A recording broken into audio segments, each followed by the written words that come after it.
We are all friends, Anthony, myself, all Sastikas. Well, today is the 61st anniversary of the first assembly session after the liberation.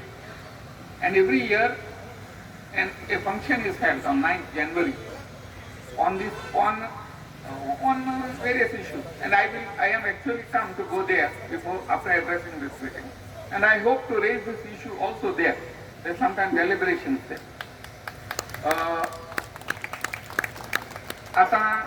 What I would like to tell you is, you see, I am just a lawyer. My opinion is not the law. See, the way things work, every case there are always 2 or 3 lawyers having different views.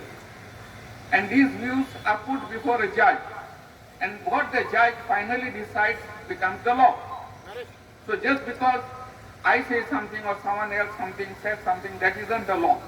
Law has to be finalized, law has to crystallize upon interpretation by the highest court of the land.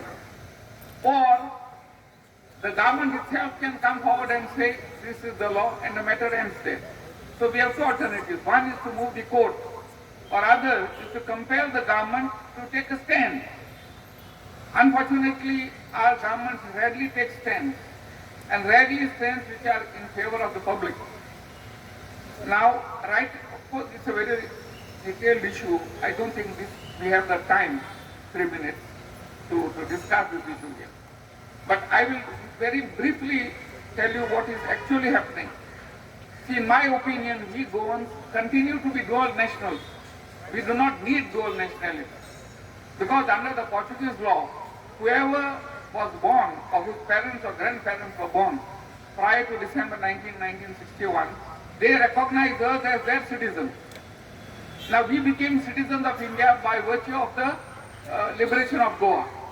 Now under our constitution, Article 5 says whoever was resident of India or whose parents or grandparents were residents of India prior to August 15, 1947 are citizens of India.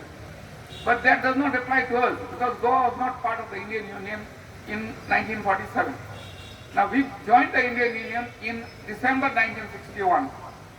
Now in March 1962, 28 March 1962, the government of India issued an order called the Citizenship Order, Goa, Daman and Diu. And you and I are citizens of India by virtue of this citizenship order. Now if you go through that citizenship order, there is nothing there. It confers Indian citizenship on all of us. But it does not take away the Portuguese nationality of all of us. What happens is Portuguese nationality can only be decided by them, not by us. But there should have been something here, nothing of the sort. That is why I insist that we continue to be Portuguese national. Now secondly, under Article 9 of our Constitution, very clearly says, whoever voluntarily acquires, that means I have to voluntarily acquire another citizenship. Now my contention is, we are already Portuguese nationals. Therefore the question of acquisition doesn't arise. Secondly, when we enter our births in the central registry in Lisbon, we do not register our births. Under the law, birth is registered only once. Even if you go on today, so many of our people are born in Kuwait here and there. When they come back, they bring their children's birth certificate and they transcribe their births in local village panchayats or wherever the civil registry is. So that is called transcription. It is not registration. Copying. Once a birth is registered, you may copy it